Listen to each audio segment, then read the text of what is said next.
Your Friday night starts right around here. 3 classes, an hour and 5 minutes of racing, and 1 Nürburgring Grand Prix circuit, which will certainly test the men out between the boys. We're here with ProtoGT action here on RaceSpot TV Primetime in just a couple of moments.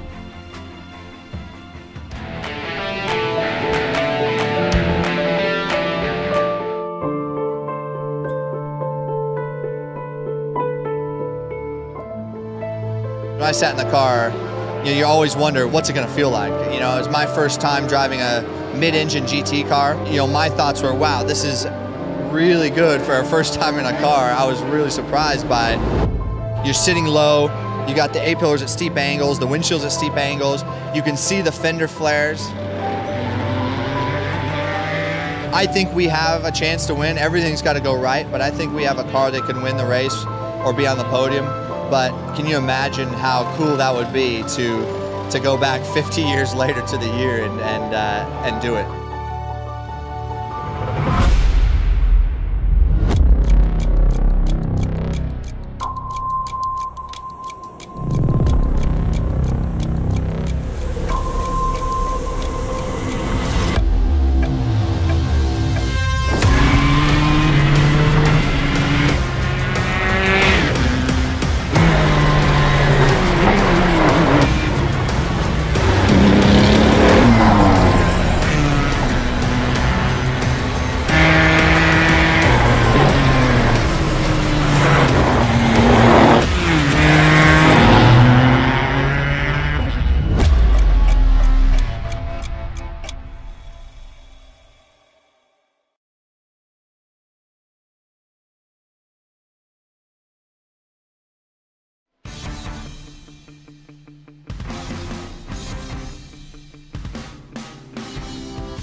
It's a very, very overcast afternoon here in the Rhineland-Palatinate of Germany here at the Nürburgring for what will be a Grand Prix layout for an hour and 5 minutes.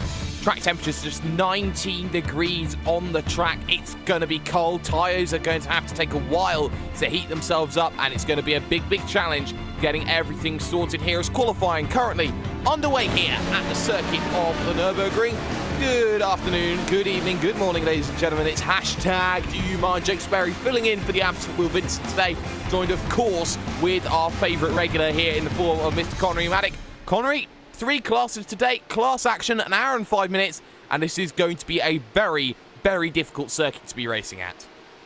Yeah, exactly. This is the circuit that played host to, I think it was the final round of the Blancpain GT series last season. That was a fantastic finish in terms of points there. We're just here for 1 week here in this Pro GT series as the car just goes off the final corner. That was Julian Ribeleo actually not getting his lap time in. That was his second time to that, and he's start at the back of the grid as a result of not putting a lap in. But yeah, this is an absolutely fantastic circuit, especially for multi-class action. It is, and well, with 3 classes today, it's going to be all about focusing on who gets themselves where. You talk about the likes of the championship standings then in Proto GT as things stand. HPD, arguably the most bountiful of classes here today. Neil Andrews currently holding the advantage at the top of the standings here, and with his qualifying effort currently putting him in position number 4 overall at the moment. You have to feel that he is on course to score some very, very secure points out of that one. You got the likes there of Andy Derulia in that top 10, Julian Ribelau, Lennart Rath as well for the Pure Racing team. Very, very big drivers here today. But Connery, you look at the likes of the GT1 class that's happening here today. Benjamin Gonzalez, leader of the championship by a fair way, and guess what? He's on pole position currently as well for that class. Yeah, exactly, and he's leading that, well, he's got that pole position by almost a second there, actually, and he is absolutely flying in terms of qualifying laps. Samir Vasquez actually in the Corvette there, so Gonzalez set that fast lap time in the Aston Martin. Samir Vasquez is in this sinister race team Corvette, heading his way down through turn number 1. He has another lap to complete here, and actually he won't get enough time to complete it since we only have 1 minute and 20 seconds left in the session. He needs pretty much a minimum of 1 minute 47 seconds to get a qualifying lap in, so that'll be done in terms of Samir Vasquez's qualifying. Certainly will. Of course, the final category is for GTs. GT2s, not the GTEs that we've recently just had here on the iRacing service. Currently, we've only got 2 drivers racing today in the 4GT category, and none of them appear on the championship boards as of yet, so crucial points at stake for the 2 drivers in 4GTs, being Koen Klopman of Vendaval Sim Racing and Jan-Erik Hofhoff of MSP Phoenix Racing as well. So a lot of potential going on here, but just looking through, Mattia Fulgini here, or Fuligni, shall I say, making a drive to the line here in the GT1 category, trying to make it to line 147.3 the time. That puts him there second in class. Very, very respectful job. Ventura won't be able to finish this lap, and I'm not sure Marco Asidiacono will have the opportunity to get himself home. 15 seconds, final chicane here of that Vidal chicane, and now the Coca-Cola curve, 10 seconds to go. It's tight for Asidiacono. He will make the drive to the line, and it is a quick start-finish line-up on him. 2 seconds to go, 142.3, P12. Let's get ourselves then the grid running up for you on screen.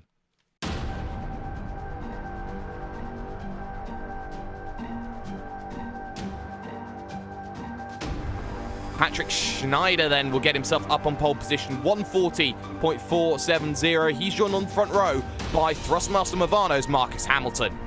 Lennart Rath will start in position number 3. Neil Andrews will start 4th in your HPD category. Emmanuel Galinier will start in 5th with Joao Caroni in 6th. Row 4 will see Fabrizio Donoso and Morten Sterregard Feltsen. And row 5 is Ruslan let's get some words out here. Bayram Kulov with Michael Oberdreis there in 10th position. We'll look further down, though, to the likes of your GT1 category. Benjamin Gonzalez, championship leader, beating himself in front of everyone else by 0.6 of a second in that class. Mattia Fuligni in 2nd with Samir Vasquez and Denis Savretic 3rd and 4th overall. Jean-Francois Arsenault in 5th and John Godwin 6th with Giovanni Tononi in 7th. Koen Klopman and Jan-Erik Hofhoff make the only 2 vehicles in your GT2 category. Very similar to your LMP1 category if you look at things from Toyota's perspective. And then a lot of vehicles here from this 36 car field who have decided not to set a qualifying lap or have been unable to set qualifying laps, likes of Ribelau, likes of Hogenberg, Ferreira, Morton, and a rolling start then behind the roof pace car here on iRacing and here at the circuit of the Nürburgring. So a lot can happen in an hour and 5 minutes, especially in your HPDs, who will be very, very tentative in the early goings. The good news is it's not going to be a standing start. That would be very, very difficult to get tyres up to temperature. They can weave about a little bit for the half a lap then as they head towards Advan Bogen, which will be the first corner that they will negotiate on this pace lap. Just the last few seconds before we get everybody up on the grid. Anyone not on the grid from now is starting from a little place known as Pit Road, and nobody wants to be starting towards the back of that. And so, Connery, pace car heads itself off for the first time. What are your expectations on the racing? Well, these first few laps are certainly going to be interesting, especially with how cold the track temperature is right now. As you mentioned before, these cars will take quite a while to get those tires up to temperature, so we could see a couple of instances, especially on the first lap here, which could be stating the obvious when you see that tight hairpin-like turn 1. But we'll just see what happens here as the pace car makes its way through the last chicane. Through the last chicane, NGK has been named at sometimes Vidal. It's also had its name. Pace car will drop down onto pit road, and now the pace will be set by Patrick Schneider then as he rounds the Coca-Cola curve, looking to get himself then underway for an hour and 5 minutes on the Nürburgring. Waiting for the green flag to drop here, holding himself very, very steady, and he gets the jump there on the driver, Marcus Hamilton. Let's get ourselves underway for an hour then. Patrick Schneider couldn't do too much about it. Lennart Rath, though, down to the inside in towards turn number 1. Around the outside, though, we'll try the driver of Marcus Hamilton into that Castrol S section, and now into the Mercedes-Benz Arena. Side by side, they will stay just for the moment. Lennart Rath getting pushed out to and hung out to dry there, so unable to hold that in his stead. But behind that, you have the likes of your GT1 category and unchallenged is Benjamin Gonzalez down into turn number 1. Big lockups though in the early going, so that's going to be a big question for those drivers. And of course, finally in that final category of class, you have the likes of Klopman and Hoffarth then, who will be battling it out together in the later stages. Connery, it's a clean start for all. Yep, an absolutely clean start roll as we see a little bit of a lockup from Giovanni Tonoli coming through the Mercedes arena, but no instance to speak of. Looking back into your prototype, so number 10 looking to make the move on Kenneth Foster coming down into Dunlop, and actually he gets the move done with a little bit of a slide through the apex of the corner, but Ribelau is going to put his, I believe that's a Simitok Esports HPD up 1 place. Ribelau doing a very good job now through the Schumacher S, the left and the right, and now looking to get underneath the slipstream of Peter Jukum then in the 27, so looking for around P17 out on circuit for that position. But at the front of the field, it's a breakaway for Patrick Schneider then, as he's got himself away a gap of about a second as things stands in through that final chicane, that BES layout chicane. We're not running that Grand Prix really tight and pernickety chicane here, Connery. It allows a lot of drivers a lot more freedom through that corner, and it really does not disrupt the overall flow of the circuit. 1 second the gap. Yeah, exactly. They're very tight chicane, like you see in the Formula 1 series, where you basically have to get the car stopped pretty much to an absolute stop and then launch yourself off the corner. As you said, this one's a lot more free-flowing, allows for maybe some side-by-side action coming down into there, but it's still a very risky proposition. As see the number 11 machine, Emmanuel Gallinier, in that, again, a Simitok Esports HPD, looking to make the move on Joel Peroni. Peroni's just going to put up a very staunch defense for now, as also at the back of your prototype field it's still very tight, especially for position 17, 18 and downwards, as actually Ribelau is looking for another move, another position to gain, this time over Peter Jushem, but he's not going to get it. Yeah, they've already passed Jarls van Slooten just behind in the 35, so positions looking here for Ribelau and the 10 in the Simitok Esports machine. But let's look a little bit further back then to the likes of your GT1 category right now. Fulgini in second under pressure, Vasquez just behind in third, but they have spread themselves out a little bit here in the second category, as actually as I see that Matty Swain just pushing the boundaries a little bit at Yokohama, I believe it is. Nope, correct me if I'm wrong, because that corner will be known as Ford. So certainly the struggles in the early stages here, Connery. This circuit can be very unforgiving. Yeah, exactly. Even also especially because we have a single split here, so this is for drivers from pretty much all ability ranges. So some of the drivers like Matty Swain, as he loops the car around coming up onto the Schumacher S's, perhaps not too used to this car, maybe not too used to the iRacing service in general, and just trying to find their footing.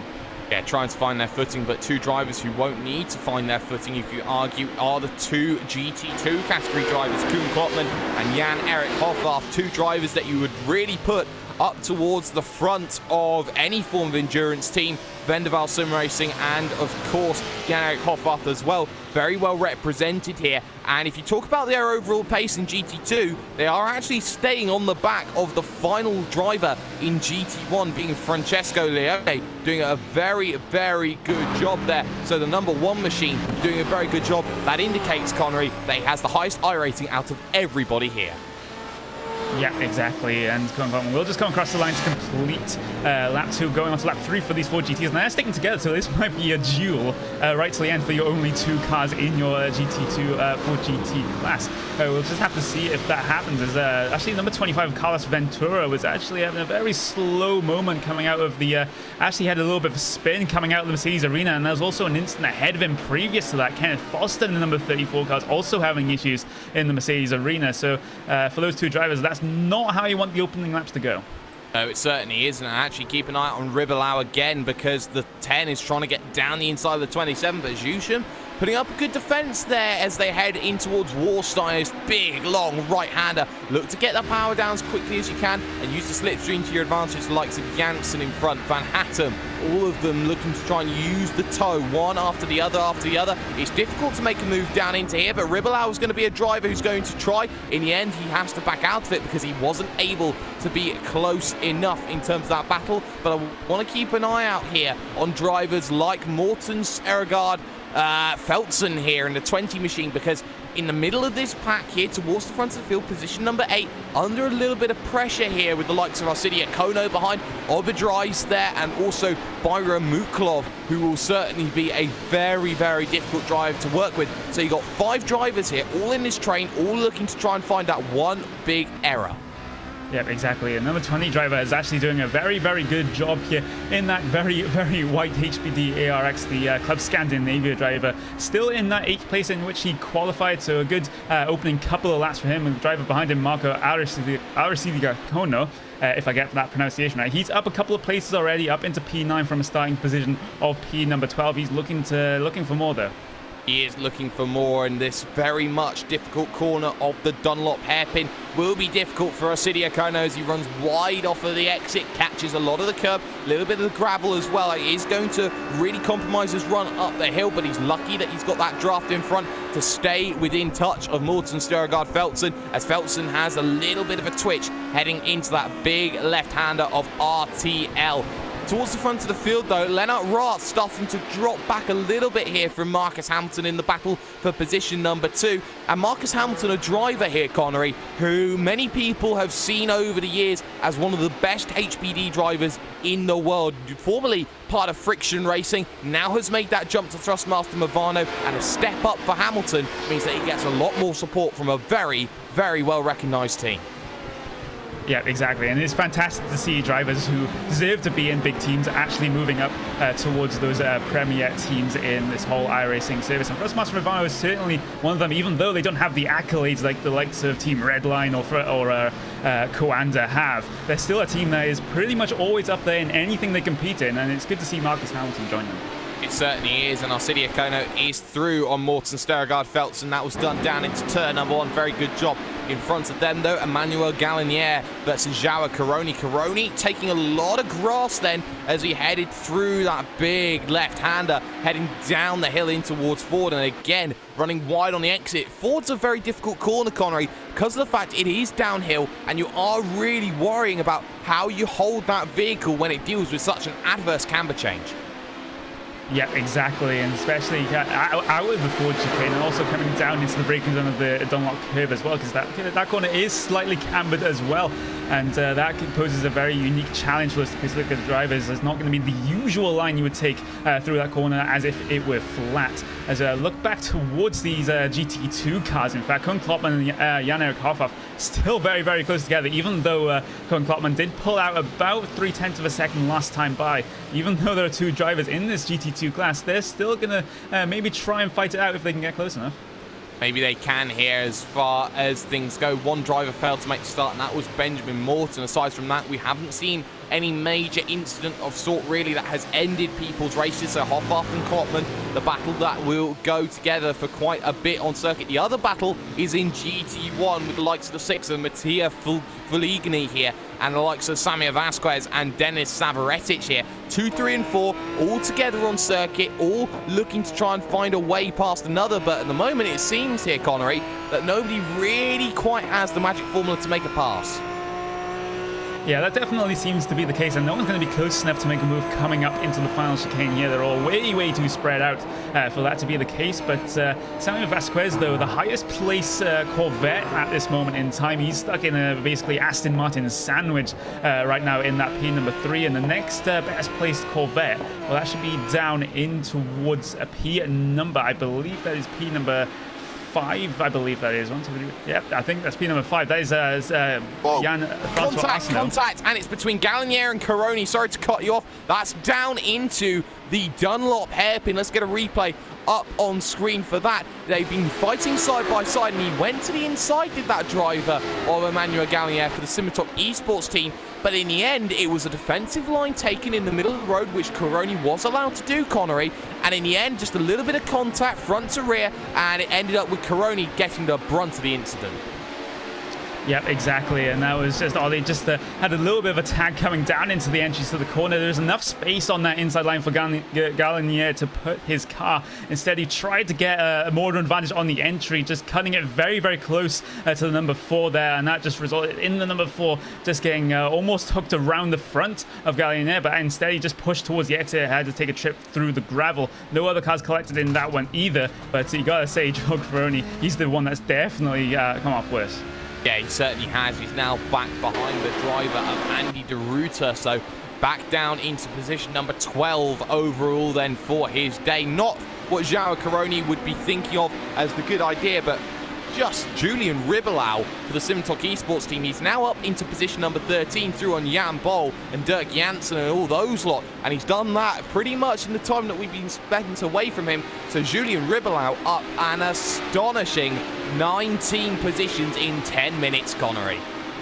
Yeah, an absolutely fantastic start for the number 10 machine, and he's got to wait a little while before he gains any more positions, I think, as the next car, which is going to be that number 4 of Joel Ferroni, is about 3.7 seconds down the road at this moment in time. So another couple of laps is going to be required for Ribelau to be able to have a chance at improving his already impressive positions gained on the start here. But again, the battle that he's trying to pull up to between Ruslan Barankulov, Andy de Ruyter and Joel Ferroni, these guys are still fighting, and as a result, if they're fighting, they're not going as fast as they can around the circuit, and that could allow the number 10 to catch up. It certainly could. Keep an eye out, though, on your GT1 category battle. This is the 6 and the 14. Mattia Feligni versus Samir Vasquez, because Feligni's starting to make mistakes, was very heavy-handed over the curves at turn number 1. And if you know anything about turn number 1, Connery, you know it's downhill, surprisingly downhill, especially in the mid part of the apex. So getting yourself over the curb, that is going to do no help to the under tray beneath. Yeah, absolutely not. And your drivers have to be very, very careful how they take these curbs here, because as you say, you can damage certain parts of the car. It's actually, there was side-by-side action between the number 28 of Dirk Janssen and Jan Bol there, and Janssen managed to get his HPD through to the line and take that position away from Jan Bol. Meanwhile, Joao Caroni and Andy de Ruyter were going side-by-side. This is the start of the Mercedes arena. I believe Joao Caroni made his way through to gain the position.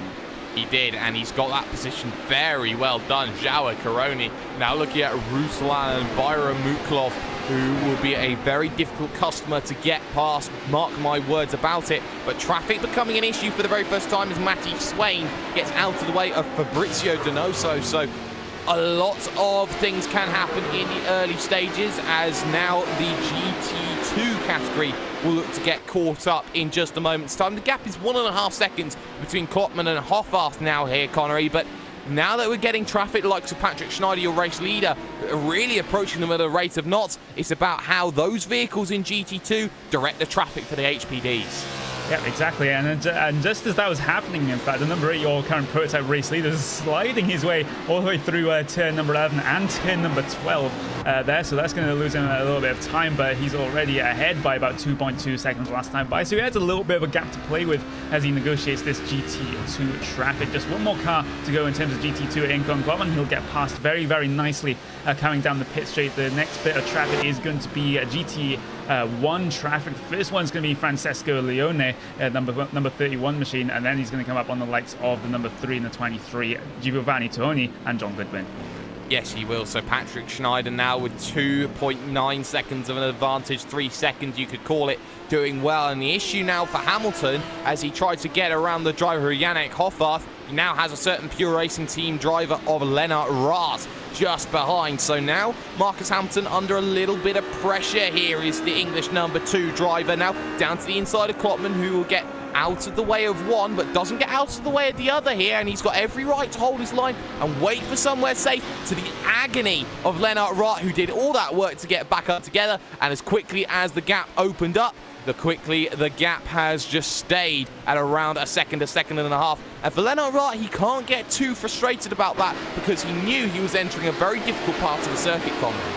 Yeah, and I think that's just one of the facts of life especially if you're a prototype driver in multi-class racing, is at some points the traffic's just not going to work in your favor, and all that work you do to try and close the gap is just going to be, it's sometimes going to be absolutely for nothing if you catch the traffic in the right place. And now some of the better prototype drivers will plan ahead of where they want to pass the traffic, but sometimes those things are out of your control.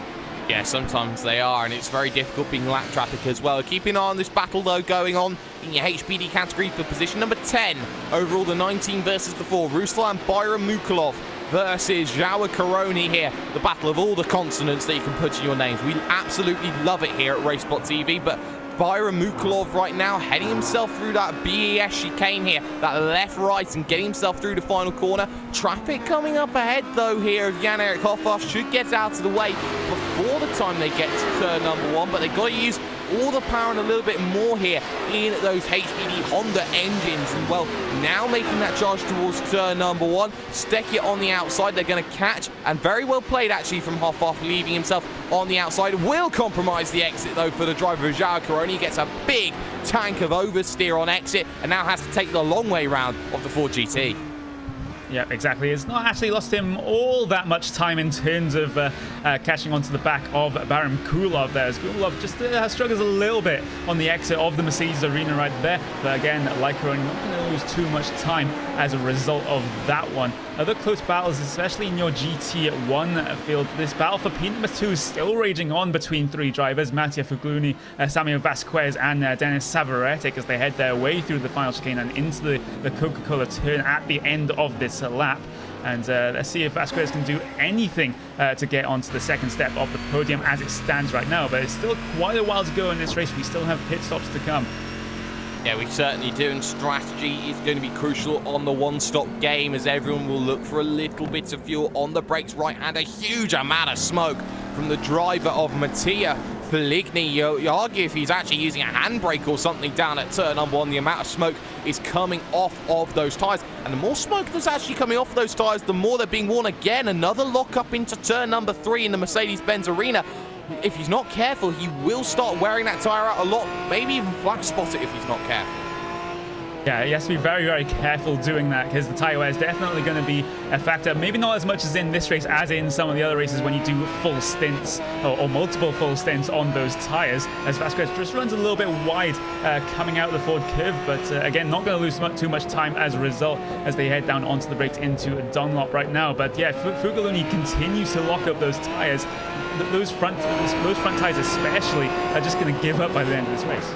They certainly are. Joao Caroni is through on the driver of Ruslan Bayramukhalov and has got himself up inside the top 10 once again. Did that one on the run down into turn number 1, so doing a good job. 2 vehicles ahead, Michael Oberdreis and also Morten Sturgard-Veltsen to try and navigate a way past. But now the big issue for your race leaders becomes that GT1 traffic, with the likes of Goodwin, the likes of Tononi, and also the likes of this group of 3 in your GT1 category, who are all looking to just try and get themselves through into a very strong race. The race leader's gone completely from this group. 8 seconds already the gap for Benjamin Gonzalez.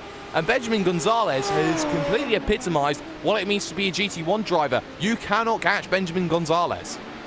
No, you can't, and he's putting in laps now that, well, were previously about 1 second lap faster than your P number 2 driver. Fuglini has pulled that deficit in by a little bit. Still around about half a second a lap faster is Benjamin Gonzalez, your GT1 race leader at this point in time. It seems like no one can challenge him. No, not for the moment, so it is going to have to be reliant on maybe a strategy game here at the Nürburgring as well. It just seems to the moment that we have a little bit of calm right now. Oberdreis, though, under a lot of pressure from Caroni, rounding himself out of the final corner. Looking for that run in the real championship red is the driver of Joao Caroni. Looking at turn number 1 with maybe an opportunity to send one down the inside. He brakes late, but the driver brakes late as in front of him, the driver of Michael Oberdreis there in the number 21. So he's going to have to stay behind for a little bit, and you can't get bogged down or frustrated. The moment you get frustrated, that's when the mistakes happen, Connery.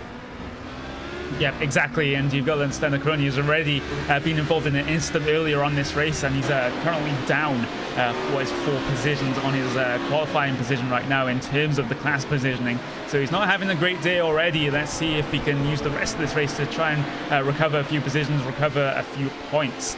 As he still tries to hunt down the Overdrive here, not going to have the opportunity coming down into the Dunlop turn. It just seems like Overdrive is getting the better exit out of the corners, as Caroni does go very, very deep on the brakes, and he goes very, very close on the exit of the corner. Not going to have an opportunity into Schumacher S's because that's not really a part of the track where he can go too wide. Maybe he's looking down into the left-hander at the end of this little mini straight here. Is he going to go for the move? Maybe at RTL he'll try, but at RTL he can't make it happen, so he'll have to wait again. Warsteiner, the right-hander, then 90 degrees. Make sure you're very nice on the exit, and gravel normally does pick up out of that corner, but look at this run now. Ad Van Bogen, the right-hander, an opportunity here for Caroni. Not a big one. Tries to throw the Schumacher dummy right then left to try and force the driver to go to the right to defend, but in the end he's just getting himself held up a little bit here by the driver of Overdrive, who is just holding the middle of the road, holding the common ground. And well, it just seems to me that Caroni is struggling to find a way through and needs to find a way through as quickly as he possibly can. Yeah, Caroni was only a fraction of a second faster that time by, as he's going to send one down the inside at turn number 1. Number 4 machine going to be on that inside line, and he will take the position, and will Baron Kulov capitalize on this one? No, he's not close enough to capitalize and follow Joel Caroni through on Michael Overdrive, but now Overdrive has to defend from the Central Eastern Europe driver.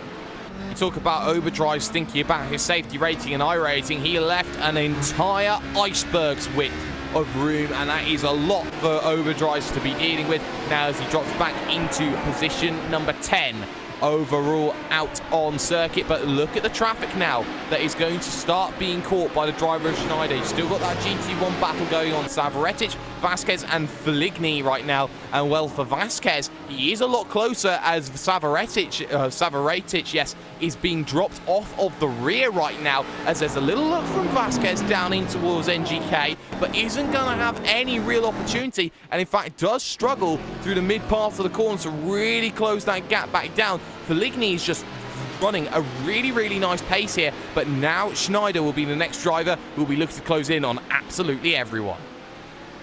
Yeah, exactly, and I just want to bring the discussion back to Vasquez, because in that Corvette, you could say that this track isn't really suited to the way that the Corvette drives. The Corvette really likes launching itself off those slow corners with the amount of torque that it produces, and well, there aren't really that many slow corners here at the GP layout of the Nürburgring, so he's doing very, very well to hold that third position, even starting to try to challenge for P number 2, but I think this track is really Aston Martin territory. It certainly is, in the battle for P2. There's another battle for P2 as well, and that's the overall battle for P2 with the number 2 of Marcus Hamilton and the number 9 of Lennart Rath here. So now Lennart Rath, it's about just holding on to the back of Hamilton. Use Hamilton as a way to get through the lap traffic and then make a move when the track is all clear and very good to go. As now the driver in front of Schneider manages to approach the rear of Denis Savaretic here, so looking to try and find a way past, opens the door there to Savaretic to let him through, and very nicely done there was the lap traffic battling going on. So now for Rath and Hamilton, it's about negotiating the same thing, Connery. Yep, exactly, as your prototype drivers start to hit the GT, well, the front of the GT1 traffic, shall we say. Schneider's going to get a little bit held up here, coming through the right-hander, coming down this back straight here at the Nürburgring. He'll just get past the Corvette of Vasquez, will have to stay behind the Aston Martin of Fugolini coming into the last chicane, and that's not really where he wants to be held up, as he doesn't actually get held up as much as I thought he would, and he sticks it down the inside. That's the Coca-Cola curve right there, and not really spoiling this battle for P number 2 either. No, he isn't, and the difference in times in qualifying between the fastest HPD and the fastest GT1 machine was only 7 seconds, so not much to separate them right now, as now Marcus Hamilton will find one of them down to turn number 1, and Rath is going to follow straight in suit. Savaretic didn't stand a chance there. Such was the closing speed that Lennart Rath had. That ability had to go down to the inside to chase that down. Lennart Rath is taking a lot of risks right now here, Connery. Yep, and if I were Dennis Havretic, I wouldn't be entirely happy with the way that move was negotiated, as Marcus Hamilton and Leonard Rutt have to now negotiate the likes of Fugolini and Sammy Vasquez, as Hamilton's going to get held up here, coming through the left-hander. He'll be himself on the inside for the right-hander, though, but he's already lost a little bit of time, and this could give a chance to Leonard Rutt to do something on the brakes coming down into the Dunlop curve. He has this very, very slight run down into here. Is he going to go deep on the brakes? No, he's just going to stay behind for now, as Marcus Hamilton will just have to push wide. Here comes Leonard Rutt on the inside. There's lap traffic to play with here for either of your drivers. Maybe they can capitalize on that. As into the Schumacher S as they go, and a little bit of contact between Marcus Hamilton and Mattia Fugolini, shoved outside of the circuit. Pellegrini then will have to take the escape road and will probably have slowdowns to work with as well. Big moment there, and it was a risk that Hamilton had to take to ensure that the driver Leonard Rutt was behind. Maybe not the move that would have been the nicest for everyone to see, but Pellegrini will drop himself a little bit back. Replay up on screen, and you can see, Connery, that it is such an uphill section. The difference in downforce levels for those HPD drivers, they have the ability to take that. It needed cooperation, and unfortunately, it just wasn't there. No, it wasn't there at all, and that is, again, a very hopeful move for Marcus Hamilton. He has to put an absolute trust in the GT1 driver to not turn across his nose, and a little bit of an altercation in the middle of the corner as well. And you could say that if you were from Fugolini's perspective, why is he going forward move on lap traffic in through a section where you can only really go single file through?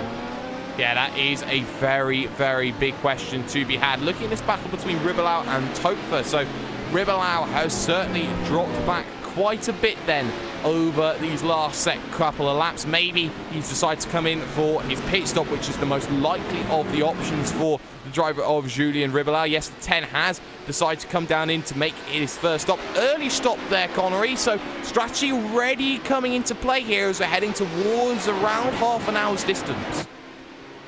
Yep, exactly. He could have seen some traffic developing up ahead and decided to go for the early pit stop instead of dealing with the traffic, which is a very valid strategy in multi-class endurance racing. Just gets yourself in a little bit of clear air and hope that the traffic that you were just about to pass pits itself and also comes out behind you, so you basically avoid the traffic entirely. Yes, and avoiding traffic is the aim of the game, but there are a few battles that are going on right now. You've got the likes of De Ruta under pressure from Fabrizio Donoso just behind him right now, and Donoso in the 12 looking to try and close down that gap on De Ruta, who is a driver inside the top 3 in the championship right now as things stand in your HPD category. Vehicle gets a very big moment in front of them. That is Byron Mukulov then, and now they go too wide through the corner of Warsteiner. They'll continue to say side by side. We couldn't go 3 wide, possibly we could here with Donoso, but no, I think Donoso will think better of it right now as they go line astern briefly for the moment. A little bit of traffic ahead as well. They hold it together, but Byron Mukulov, a big error down at RTL. You take the corner for granted. It looked so easy on paper, Connery, but when you look back at exactly how that happened for him, it was just a case of looking at the inside of traffic, and then he had to hit the brakes because he just had nowhere to go. Yeah, exactly. Even the simplest of corners are very challenging when traffic is involved, and De Ruta may be having a look on the inside of Byron Mukulov coming down to turn number 1, but not going to get it. Side by side with the lap traffic, there was Fabrizio Donzo coming into the Mercedes arena, but Arsenault in that Corvette is just going to let him go through as this battle's still going on, as almost Randy De Ruta almost headed his way back into the back of Baron Kulov there in the Mercedes arena, but gets away with no contact, and he's actually going to drop a couple of tenths of a second off the back of the number 19 machine. Gives the number 22 of Donzo a chance. Yeah, Donoso then with an opportunity in the 22 for the real championship racing team to get that position through. For the moment, it's going to be a waiting game, more of a waiting game, even more of a waiting game. Thinks about down the inside. Doors left half ajar, but a jar is not a door, as Donoso will have to stay behind then as Andy De Ruta holds on to position for the time being. And that's the case here that everyone's trying to get through, trying to find a way through in the early goings, but these battles are very difficult here, and they have to try and deal with traffic after traffic after traffic, and the moment, Connery, that you just fall out of kilter and lose your concentration for 1/10 of a second, you can get yourself into a massive heap of trouble. Yeah, exactly. It's very difficult for multi-class drivers to to sort of keep in the zone with the amount of traffic sometimes out there on circuit, and it requires a very, very special driver to keep their head cool, even if the traffic isn't playing well in terms of their races. Donzo goes a little bit deep on the bridge coming down into the Coca-Cola turn. Going to get a little bit of a compromised run coming off the corner, so he's not going to have an opportunity coming down into turn number 1. As looking at some of the other battles in your field, you battle for P number 2 in your GT1 field, and it's going to be Samir Vasquez up into P number 2 over Mattia Fugolini, because Fugolini had that little bit of an altercation, shall we say, coming through the Schumacher S's with the prototype machine of Marcus Hamilton. So that means that Vasquez is ahead just for now. He failed to attack Fugolini when he had the chance. Now can he actually defend from the Aston Martin? That's going to be the question that we have to answer. Well, he made a mistake in turn number 1 and the pair came together, so Feligny right now needing to find a way through on the driver of Vasquez. Vasquez playing a defensive game, but is now starting to become a little bit worried in the back of that vehicle, because he knows that he's got a very, very quick driver just behind him, as his Corvette will try and hold off the Aston Martin just behind. The battle of classes, and the Corvette, you could argue, is faster on the straights. You could argue that the Aston Martin is a little bit better on the corners. Marco Accidiacono will drop in just behind to try and make his way past. He'll get held up 1, he'll get held up 2, waiting for a better opportunity. Then through Warsteiner and RTL, and maybe at Ad Van Bogen, he'll get 1 down the inside on difference, and that is directing traffic. And well, there's 1, hoping he can catch Vasquez in a better position. Here is the driver of Feligny right now, in through the left, in through the right, more traffic behind that as well. Through goes the driver Arcidiacono, and that is just how you lap it, but the game will happen all over again. Joao Caroni on the back. Yeah, Macroni's going to probably get past, well, he's definitely going to get past Fugolini here, but will he get past Samir Vasquez? No, the straight line speed difference between these two classes isn't all that different, especially on the straights here at the Nürburgring, but there's also a little bit of contact behind. That was Morten Stergaard-Feltsen there, also trying to follow his way through on the traffic. Just a slight little tap to the rear bumper of Mattia Fugolini there in Aston Martin, but that could have been way, way worse if he carried just a little bit more speed. Certainly could have, and well, the traffic certainly becoming an issue as this battle for P2, P3 going on in your GT1 category continues to race right now. Stergaard, Feltsen down to the inside, then at Valvoline making that move very comfortable, and that is the issue there for Feligny. Had to let the position go, and it's a much easier lead for Vasquez down into this corner of Dunlop that they're going to head now, and it's going to mean that he drops a bit of time, and in fact even more, as the driver of Oberdries will now try and make his way through, and Oberdries makes that position, or not, makes that lap, sorry, on Feligny right now. And this is the thing, Feligny drops back a second. He's now going to have to work over those next few laps to bring that all back in again. Bit of miscommunication with Byron Mukulov just behind, because he went to the right there to Feligny, and Byron Mukulov decided, I have to go to the left now. Yep, exactly, and I'm glad that they managed to sort out that position, rather that lap traffic situation before the entry and the apex of the corner, because we can see what can happen if that is not the case, as Baron Kulov will get his way around the Corvette of Samir Vasquez, and so will Andy de Ruyter around Mattia Fugolini as these prototypes hit the GT1 traffic yet again. Fabrizio Donzo will have to negotiate the traffic as well. He dives it down the inside of the Coca-Cola tin. Fugolini leaving the door wide open, much wider than he perhaps needed to, but I think he just wanted the prototype to go through with no incident. No incident battle though going on. P7, P6, Marco Accidiacono versus Joao Caroni, 15 versus the 4. Into the left hand of the Mercedes-Benz Arena they head then in towards this next left turn number 3. Sends one down to the inside and they touch, and round they both go, creating the parting of the Red Sea, shall we say, and both drivers losing out. Second incident of the day for Joao Caroni, and that was a little bit brave going down to the inside there, but fair credit, the door was left open. Yep, the door was definitely left open, so I think he had right to try and make something of that move coming down into the latter part of the Mercedes arena, and there must be a couple of scared drivers right behind that. They saw 2 cars spinning across in the corner, and that was Jan-Erik Hoffhoff and Morten Stergaard-Feltsen, but those guys managed to make their way through unscathed. But again, that was just an unfortunate incident. I think that's just a racing incident. Yeah, racing incident just unscathed for the moment. Baramukulov, though, in a battle with Overdrive on track. This is for position number 8, 9. Well, in fact, now it will be for 6, 7 after that big incident that's happened. And, well, Overdrive's vehicle off in front of them there is, I believe, the driver of Francesco Leone, getting out of the way of everyone and a little bit more. Look at this train back from Overdrive, though. Baramukulov, Coroni, Arsidia, Kono, De Ruyter, Donoso. Everyone in the mid-pack now in this big scrap here, Connery, and Overdrive has control of the entirety of those looking to try and continue on forward here. Yeah, exactly. And let's see if the pit stop window, which Ruslan Baramukulov is actually going to make use of as he heads his way down towards pit road. One of an absolute minority of prototypes that have headed their way down pit road so far this race, but the pit window is definitely open here. Your prototype drivers can pretty much come in any time they want as long as the fuel allows here. And let's see what happens. Let's see what happens, especially for Baramukulov, looking to hit his box. Hits his box a little bit slow there, was very tentative, finding his marker there on the brakes. And, well, it's going to be a case of fuel. No tyres, you wouldn't think, for an hour and 5 minutes worth of racing. And Baramukulov, then, the big question will be, where does he come out in terms of Ribelau? And the answer is going to be, Ribelau is going to get the jump, it seems, down in towards turn number 1. So that early stop strategy, then, from the driver of Julien Ribelau, using that fuel to his advantage. He certainly managed to make the jump on drivers like Baramukulov here. So now, Julien Ribelau suddenly could be on the cusp of a top 5.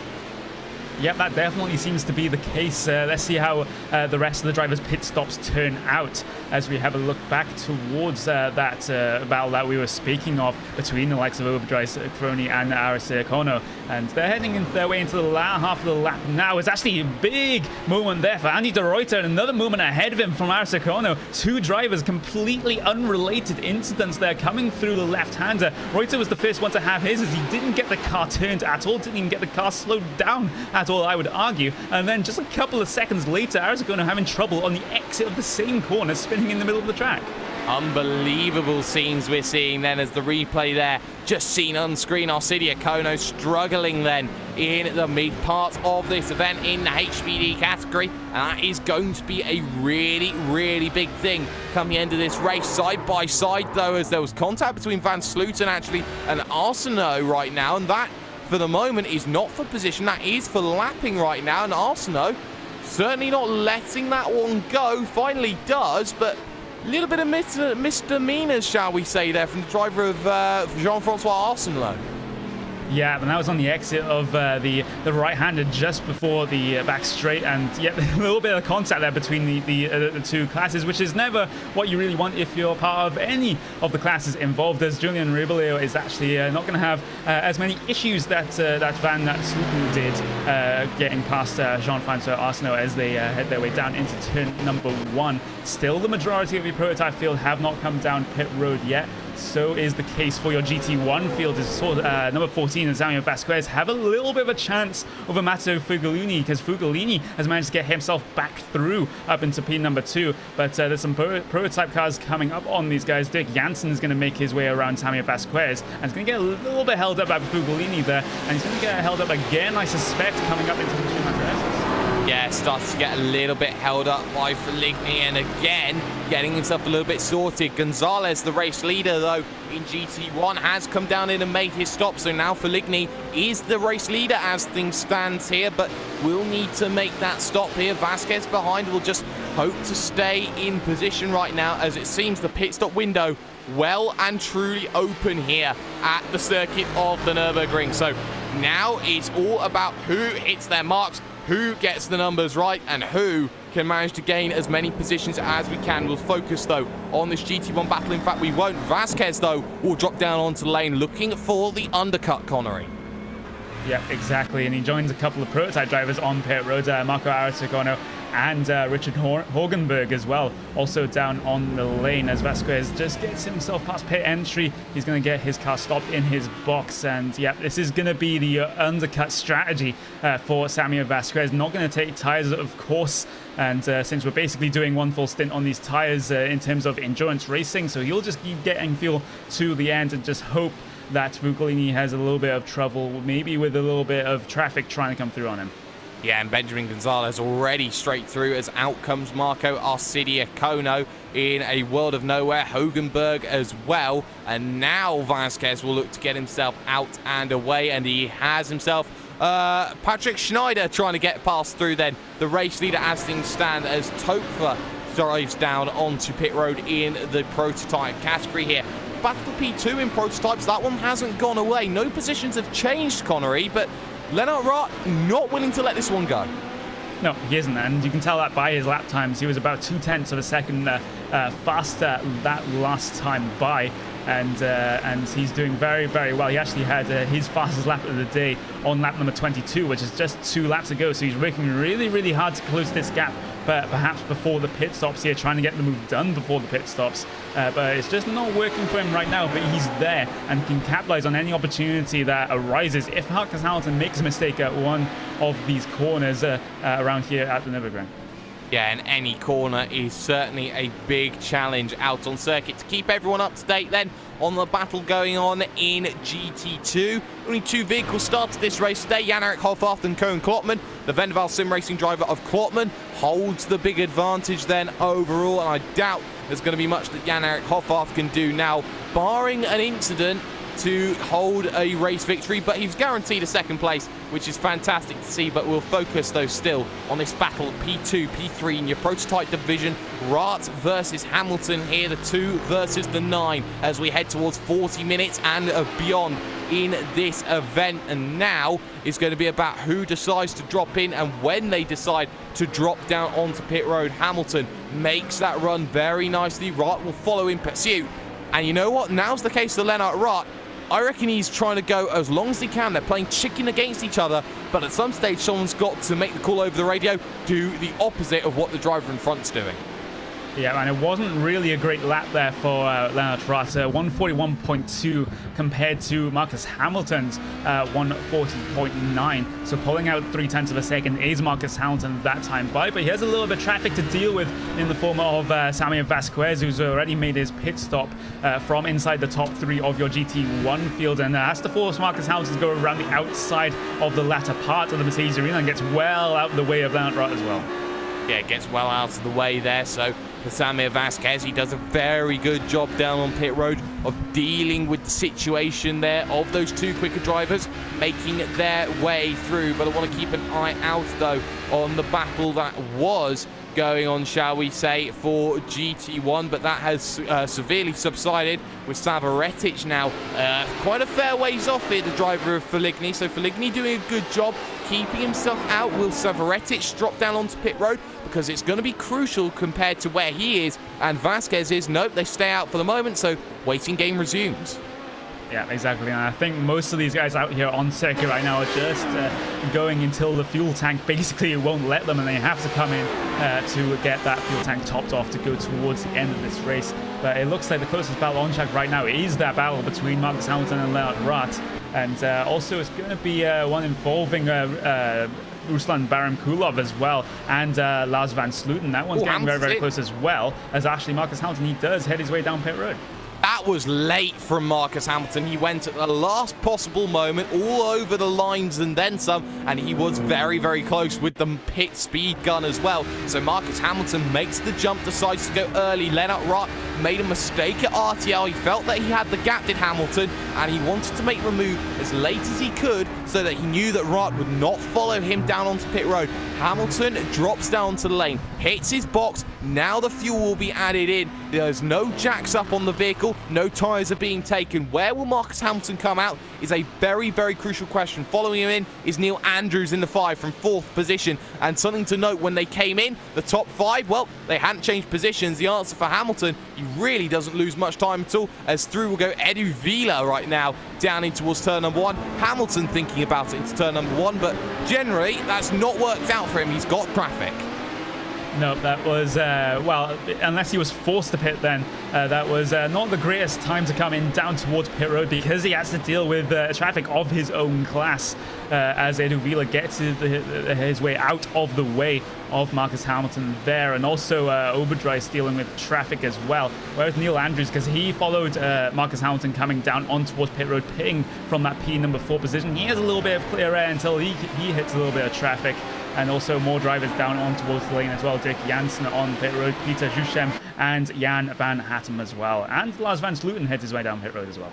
And the race leader, Patrick Schneider, decides that it's time for him to drop down to the lane. Will Lennart Rath make the cover? Answer is yes. They've gone as far as they can on the fuel. Lennart Rath of the Pure Racing team comes down onto pit road. PRT, arguably one of the teams that knows this like the back of his hand. Very late on the brakes, though, was Lennart Rath. Keep an eye on his time down on pit road. He was very, very close to the marker, and he was going at about 90 Ks over the marker in a 60k zone. That doesn't work. 3 wide though, almost down on the straight right now. That was Klotman, that was Vasquez, and that was Fernando Ferreira as well, as that's Jan van Hattem coming out of pit road also. So 3 wide, 3 different classes, exactly what you want. Schneider will get away. Lennart Rath, though, will have to know where Marcus Hamilton is in context. Answer is coming down the front straight right now, and Lennart Rath is still stationary. I think he's been caught on the gun.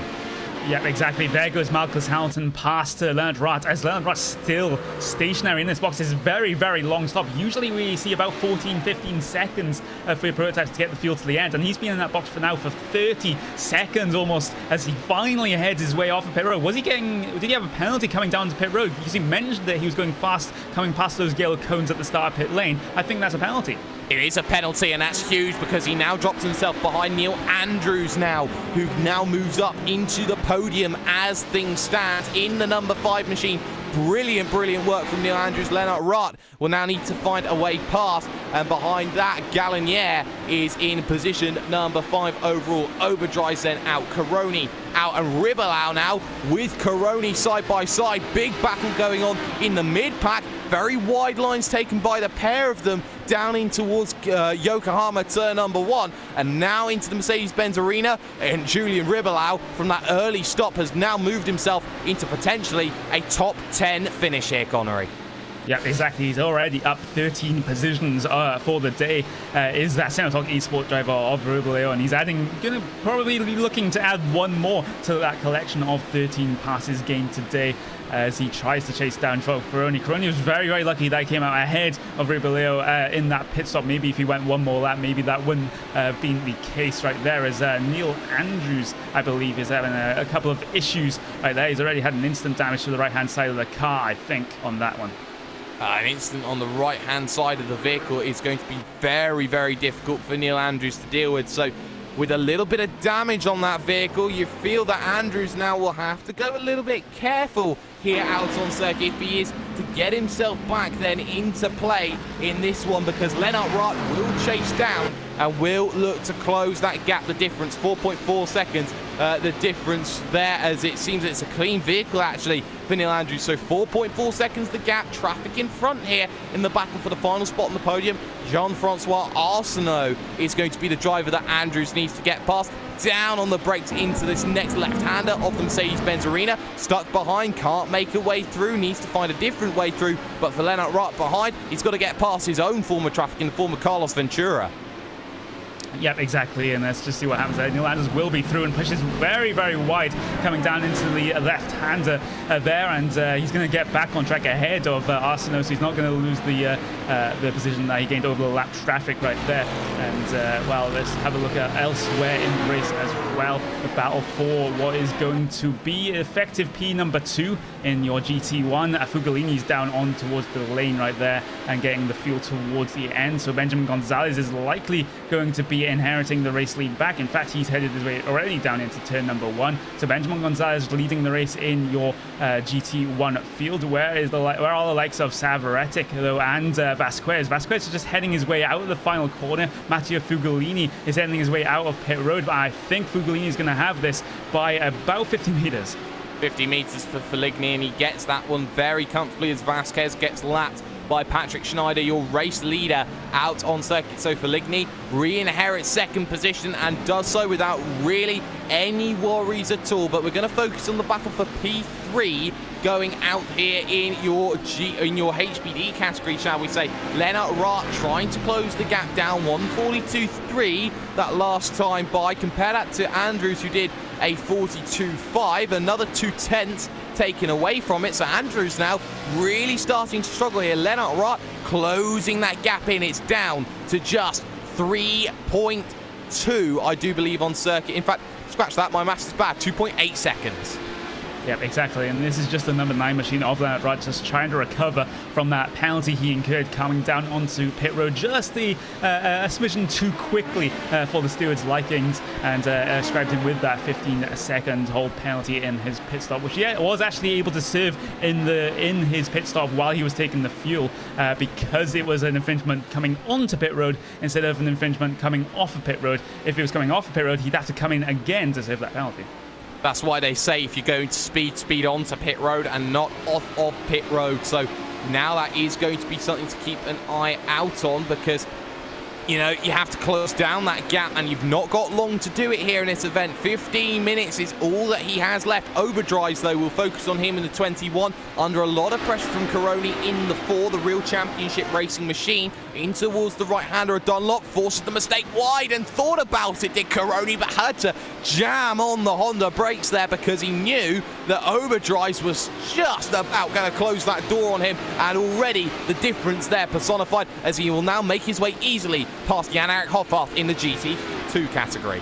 Yep, exactly, and Coroni's just going to force his way through on the 4GT, and Rubalio's going to get held up here, and he has to stamp on the brakes to avoid running into the back of the 4GT of Jan-Erik Hoffhoff, and look at how much time that has lost him, even visually coming down the back straight here. He's miles behind the likes of Coroni and Overdrive now, and as they get their way around Francisco Lirone, but that was, again, a very, very frustrating instant, shall we say, from Rubalio in dealing with the lap traffic there. Yes, but the traffic did the right thing, held its line, did Jan-Erik Hoffhoff, and did well just to hold the momentum and keep things as they were. Joao Coroni, though, underneath the toe, looking to the inside of turn number 1. One of the prime overtaking opportunities. There's been contact, I believe. Tononi and Sturgard Feltzen, I do believe. Or no, there wasn't even. It was just a case of a mistake between the pair of them. But right now, keep an eye out on Overdrives and Coroni here, because Coroni looking at an opportunity and still unable to find a way past Overdrives. And Overdrives is a driver that currently in this race, Connery, hasn't been overtaken. Yeah, exactly. It's been a decent drive for Michael Overdrive. The MXP Phoenix Racing HPD it's just been there and consistent, really. And he's only plus 3 for the day, but that's 3 very, very good positions for Michael Overdrive, number 21 machine in this race. So not the highest iRacing driver in this race, and he's doing very, very well, especially defending from the number 4 of Joao Coroni here with lap traffic ahead. With lap traffic ahead, keep an eye on Lennart Rath, though, because that gap looks visibly a lot less. Has to get past Klopman, has to get past Villa right now. And, well, he'll get past Klopman very easily into the Coca-Cola curve. Klopman in the Vendaval sim racing machine gets out of the way. Edu Vila will be the next vehicle to get out of the way of Lennart Rath and the unstoppable force that the Pure Racing Team driver is. Gap is down to about 2.3 on the brakes into turn number 1. No real time loss there for the PRT driver, but he's got to get to the rear of Andrews, and timer is running out. He's got to catch at about 3/10 a lap, Connery, you'd feel, to get himself back into position. Yeah, exactly. He's going to have to be 3/10 a lap, but right now he's only catching, at least last time by, at around about half a tenth a lap, and that is not going to be enough for Lennart Rath to be able to regain that third position that he lost coming down on towards pit road and getting that penalty, as actually Joao Coroni was involved himself in a battle with Michael Overdrive there and managing to get himself through, coming down into turn number 1. Yep, he just sticks the car down on the inside, just goes late on the brakes, and Overdrive's not going to fight it. Look, you see how wide of a line he took.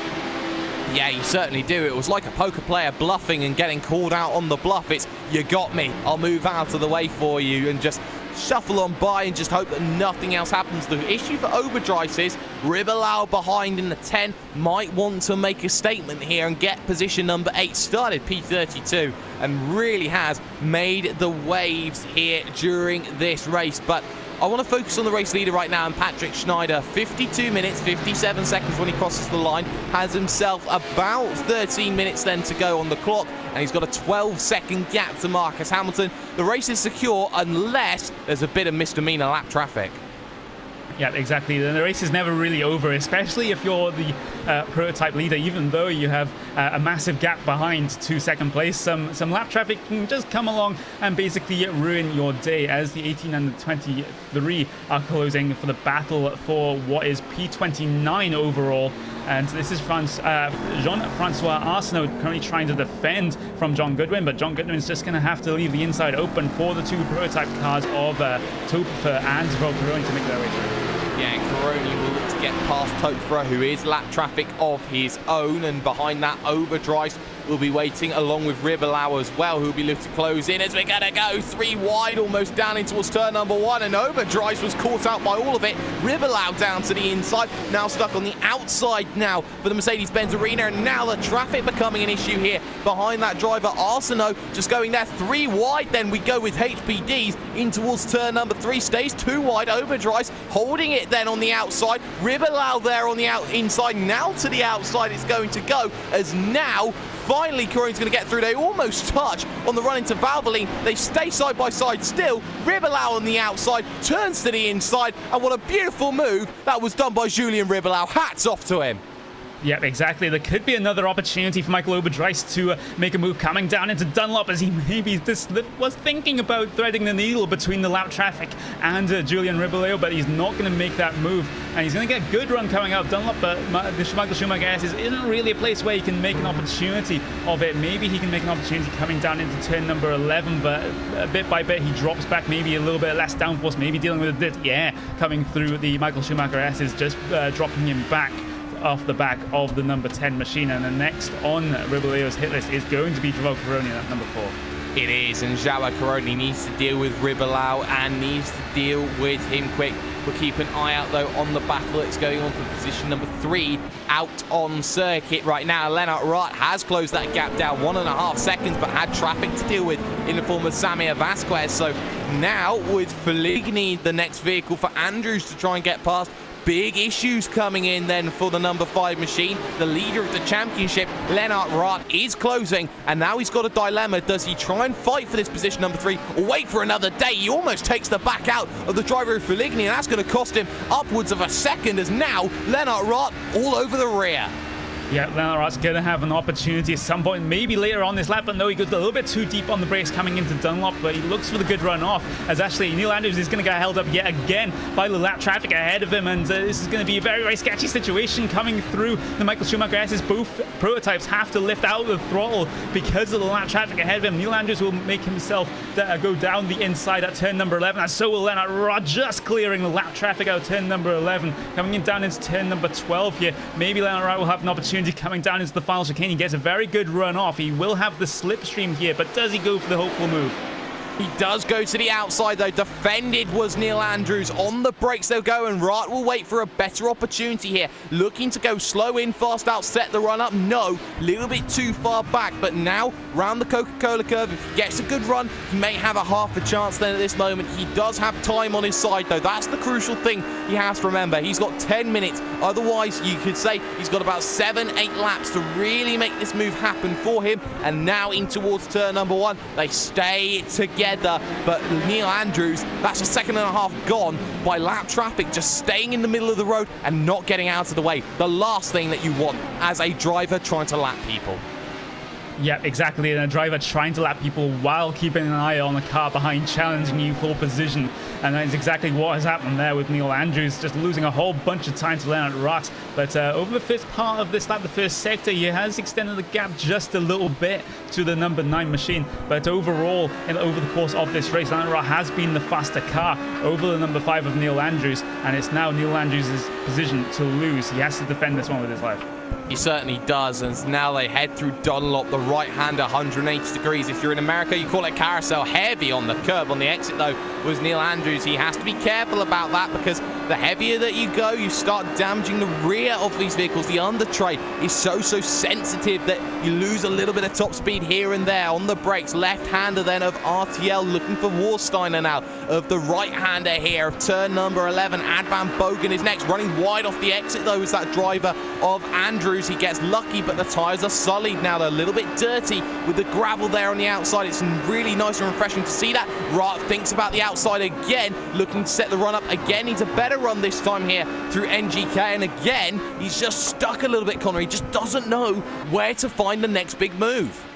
Yep, exactly, and I don't think he's going to be down into turn number 1 here unless he gets a monster slipstream coming down this pit straight, or he's just going to go for a complete dive bomb coming down into turn number 1 as both drivers, actually not both drivers taking the normal line. Neil Andrews putting his car more towards the middle of the track, so compromising his entry a little bit, allows Lennart Rott to close up as Rott gets a little bit of oversteer on the exit of turn number 1, pushes him towards way where he shouldn't be for the next part of the Mercedes arena, but he's still close and still has the opportunity. Still has the opportunity. Just click the curb at turn number 1, which is a lot more aggressive than people give it credit for here in terms of the battle between Ribelau versus Coroni, though, and that is nose to tail with traffic getting out of the way. Ribelau thinks of a different opportunity there. That was Kenneth Foster getting out of the way of Ribelau and Coroni, and Ribelau looks at turn number 2 with a bit of opportunity, but that's not going to work for him. Coroni taking the outside line. He left the door open, and Coroni, we know, has been involved with 2 incidents already in this race. He does not want to make it 3rd time's the charm, because there is still that 17 instant limit that you have to be so careful about. Yep, exactly. If you hit 17 instants over the course of the race, then the iRacing system will automatically disqualify you from the race, no matter how you gain those incidents at all. They could be from off tracks, they could be from contacts with the wall or contacts with other cars. So he has to be very, very careful right now. There's the number 4 that he doesn't go over that limit of 17 over the course of this race. And Junior Ribio actually caught up about 5 or 6 tenths of a second last time by. So Ribio was just absolutely going like a bat out of hell at the moment. So these are 2 important battles to watch. Number 3 and 4 in your prototypes, P number 7 and 8 in your prototypes, and also P number 13 and 14 in your prototypes as well. That is very close between Marco Arisicono and Fabrizio Donzo as well. Yeah, we'll get those names right eventually. Right now, but 5-minute warning here, side by side, almost into turn number 1. Rott trying to go for the undercut for the battle of P3 here against Andrews, looking to recover that position that he lost through speeding onto pit road. So Lennart Rott looking again, though, really going deep on the brakes, had to back out of it, and there's a couple of tenths lost there in that one moment alone. Lennart Rott is pushing here and pushing really, really hard to find a way past Andrews, and Andrews is not giving anything away at this stage of the event. Ribelau versus Coroni, that one just edging away a little bit, but the battle between Donoso and Arcidia Kono, they are very, very close together. P13, P14 out on circuit, and you know what? Donoso is going to get the run. Running very wide, though, was the driver Koen Klotman behind for Vendeval, but that's a different matter. Here comes Donoso, but he's not close enough. He thinks better of it, maybe. Last lap opportunity. Wide line taken from Arcidia Kono. No risk strategy. Yeah, exactly. Now, I think Donoso is not running as much, not running as low of a downforce setup as Arisicono is using, because he was losing time on the straight, even though he was sitting in the slipstream of the HPD ahead of him. So Donoso is going to be very, very quick through the corners. Oh my word, look at Rott. He goes side by side then up towards the corner of NGK, goes on the outside, had traffic to work with. That was his best shot yet. Traffic on the exit of Hoffath there for Andrews. And sorry to cut you off there, but time is just not of the essence. 1 hour, 1 minute, 25 seconds. You feel 2 laps to go, maybe, if that 3. So now Rott is sensing urgency here on the run down towards turn number 1. Again, he's not close enough. That was the best opportunity yet, Connery. Yeah, exactly, and my timing screen is going to be showing 2.5 laps to go in terms of your race leader coming out across the line of Patrick Schneider, but still, as you say, time is running out for Lennart Rott to manage to get himself past and to re-inherit P number 3 because of that penalty he incurred down on towards the lane, but Neil Andrews is basically being a brick wall in front of him. He certainly is, and a brick wall which is very impossible to climb over, get around, or any of the above. So now Lennart Rott drops back a little bit, looks to conserve the tyres a little bit more, looks to cool down the engine a little bit more before going for another opportunity to get himself down the inside of Neil Andrews, who has defended absolutely beautifully all race long, and that is something that you have to say has been a very, very good quality. Ribelau is now dropping off of the back of Coroni at a rate of 0.8 of a second a lap, so Ribelau, game over for him. He's probably stuck with position number 8 overall. Schneider comes across the line, 1 hour, 3 minutes, 7 seconds. It will be 2 laps to go here at the circuit of the Nürburgring, and Lennart Rath is close, run through Ad Van Bogen, run towards NGK, and Connery again, not close enough. Yeah, and that has been the story of this battle between Neil Andrews and Rath for the majority of it. Rath has had a couple of opportunities here and there to stick his nose down the inside, but he's not getting any at this moment in time. It's a good run out of the Coca-Cola curve for Neil Andrews, and he is going to fight off the move coming down into turn number 1, since Lennart Rath is so far back to be able to make a move here. They have a little bit of traffic ahead that could play a factor. In fact, your GT1 race leader, Benjamin Gonzalez, is next for them to lap, and then you've got some miscellaneous other prototypes laps down ahead of them as well. Yeah, Lars van Slooten just ahead also, so now need to get out of the way, need to find a way through, and I think Gonzalez is going to be the wisest of the wise in this situation. Hasn't caught up though the way they'd like, gets one position, there's the other, and well, very, very good lap traffic there in the form of your GT1 race leader, in the form of Benjamin Gonzalez in the 7, but now for Lennart Rath with about a lap and a half left to go. It's close, but close is not going to do it for the moment. Run in towards Dunlop, and there's a double take from Rath as he tried to get down onto the brakes. So now Lennart Rath's feeling the pressure, starting to make these mistakes that are not being very helpful and forthcoming in his battle, looking for this race. Patrick Schneider will round himself then through the NGK. A lot of traffic in front of him, but a lap to go surely when he next crosses the start-finish line. And the answer will be yes, it will be one more lap to go here at the circuit. He was 2 seconds off of making it the end on this lap. So now one final lap to go in front of the driver of Patrick Schneider. A lot of traffic to deal with, the likes of Goodwin, Arsenault, got Ferreira and Jusham as well. The 18 and 23 GT1 battle, that's the one that you see, Arsenault versus Goodwin. That's close, but a lot of traffic in between those at the moment. But for P3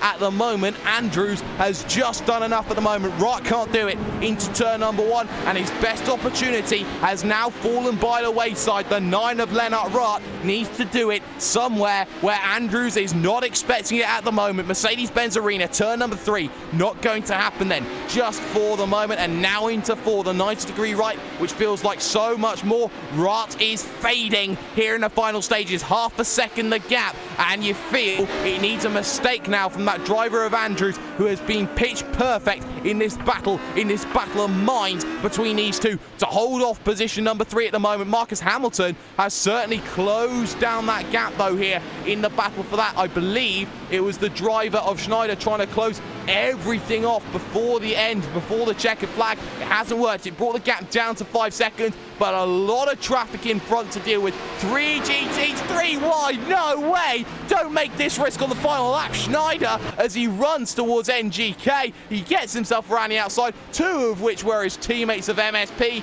but it won't matter because Patrick Schneider, oh, he almost gets taken out by his teammate in the final corner. Lucky is Jusham, but Schneider, with a little bit of sweat on his brow, wins at the Nürburgring. What a fantastic battle it was towards the end, but keep an eye on position number 3. Keep an eye out on the 10 machine though, because Julian Ribelau has just made his way through on Joao Coroni. Connery, what a move.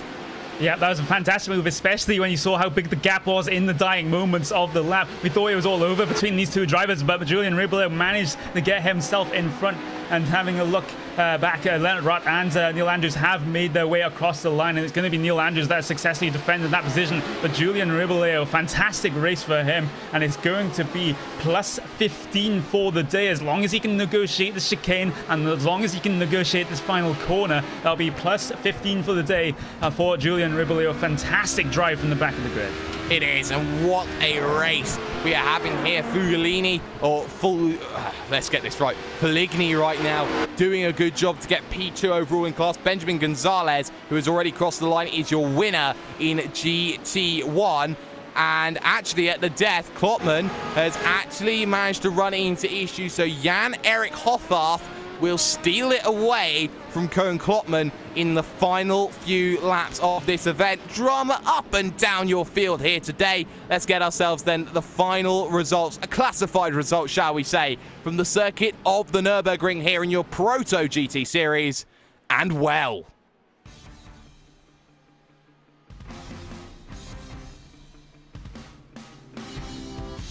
Patrick Schneider had a gap of 13 seconds in the final couple of laps. It was closed down to 5, trying to get it over the line as well as possible. Schneider didn't manage that, but he still took the race victory, although a little bit of sweat on the brow.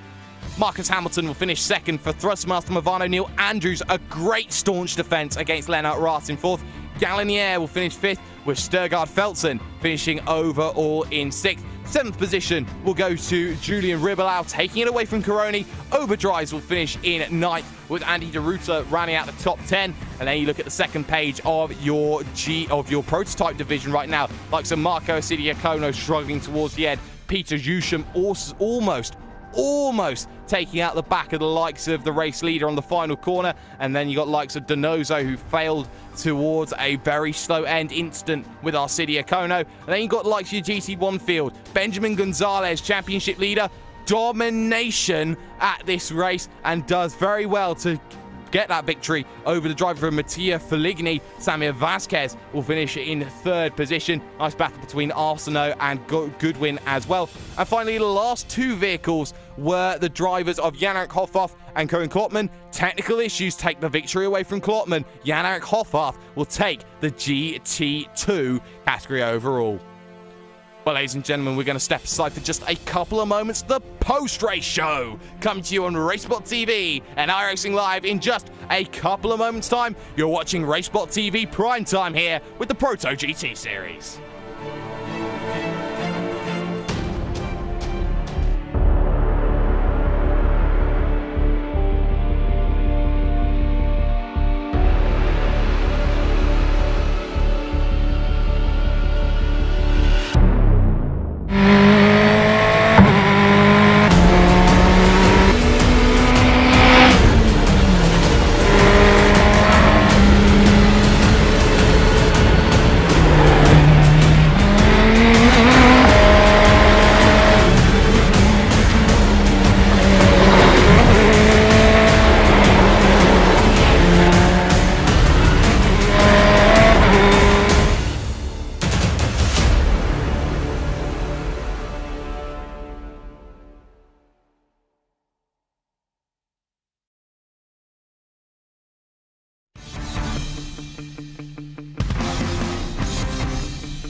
Well, after a really entertaining end to ProtoGT, we calm ourselves down, we look at the post-race show here on Racebot TV and iRacing Live. I am hashtag Do You Mind Jake Sperry, joined as always with Mr. Connery Maddock, our resident stats guy and other things.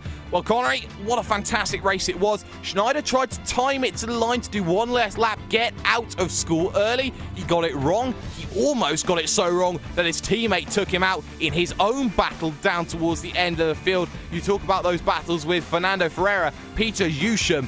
Well, there's going to be some words spoken afterwards in the MSP garage. Yeah, exactly. I think they were trying to organize a little bit of showman finish there with all three MSP Phoenix Racing cars coming across the line at the same time, but perhaps almost didn't work out as they perhaps hoped. But with that scary moment with Patrick Schneider, but it's thankful to see that he managed to get through that one unscathed. But that battle between the likes of Neil Andrews, Lennart Rath, that was an absolutely fantastic battle. The battle we had earlier on in the GT1 field between Fuglini, Vasquez and Savaretic, also very good indeed. Yeah, and especially that battle in the middle between Feligni and Vasquez. Also Savaretic just starting to drop off the back. Thing though in GT1 is, who stops Benjamin Gonzalez here, Connery? Well, over the course of this race anyway, it was basically no one. And, well, we don't really have any of the very big name GT1 drivers except for maybe Benjamin Gonzalez in this race right now. And if they were in this race, maybe they would have given Benjamin Gonzalez a run for his money. But as it was today, Benjamin Gonzalez basically walked away with this one. He certainly did. And, of course, that's not all we're going to have here today in terms of, well, not today, but all this week in terms of action here on RaceSpot TV, because we got a double-header, I do believe, happening on the Sunday iRacing Grand Prix Series. We're back home again in Indiana. Join myself and Connery for that one. And, of course, a double-header of action from Silverstone in the Skip Barber 2K World Cup. Can Sebastian Job continue on a winning trend? That is the question that myself, Will Vincent, and maybe Cameron Walsh may have something to answer for. But a big thank you to all the drivers, all the teams. Istvan Balog's track camera packs for Gourmet, the likes of ATVO, the official graphics engine here on RaceSpot TV, and One Designs, the official graphics partners here on RaceSpot TV.